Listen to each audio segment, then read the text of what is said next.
Thanks for checking out Symphony on YouTube. Please be sure to subscribe and like our videos for updates.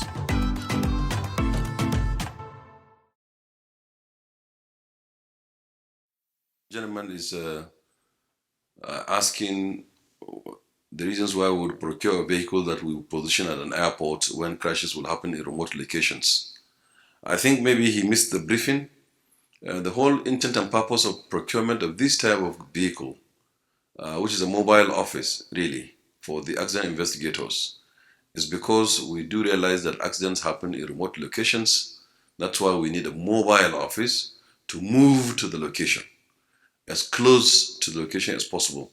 Of course, if it is in deep sea, we perhaps take it to the water line and then put it exactly, or on a barge. And if it is in a thick forest, we get as close to the, as possible to the site, as we can.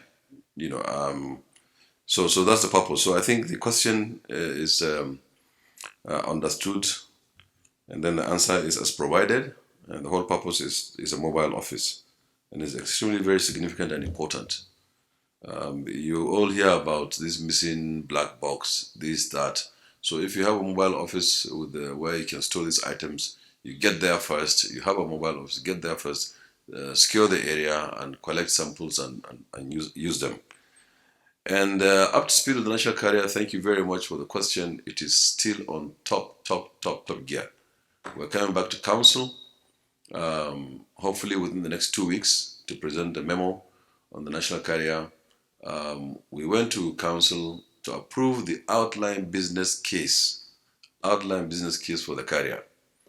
And then the council raised some questions and asked us to go and fair the memo again and bring it back.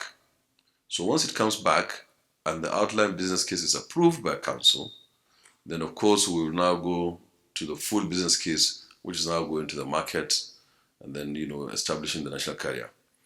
It is our intention to have the national carrier running in 2021, which is this year. Unfortunately, due to COVID, which took the greater part of last year, since March last year, activities are almost impossible. This in itself, though negatively affected civil aviation, in terms of establishment of the national carrier, it makes it much better time to establish the carrier than before. Of course, for obvious reasons, we now have access to the equipment that they will come faster to us. Deliveries of the aircraft will be faster. Perhaps even the rates might be cheaper, and so on and so forth. So we will go to council on that, and then we will further brief you. But it's on top gear, and we need it more than yesterday. The COVID-19 has exposed the nation that the lack of having a very strong, viable airline, is bad for the economy of Nigeria and for any country for that matter. His ministry, tourism, example, is badly affected by lack of presence. And finally, to just say that Nigeria is the best candidate to have an airline. 200 million mobile people that travel sometimes almost for nothing. Sitting within the West African sub-region, 400 million people. Contiguous with Central Africa, 600 million people, twice the population of the US, equal to the population of the entire continental Europe. At the center of Africa, Nigeria, equal distance from all location, rising middle class, propensity to fly is high. Nigeria is the best candidate for a very robust carrier. Thank you. No. Now the new date would be in this 2021. We will try to do all the needful, and probably we intend to start operations somewhere around first quarter 2022. Thank you.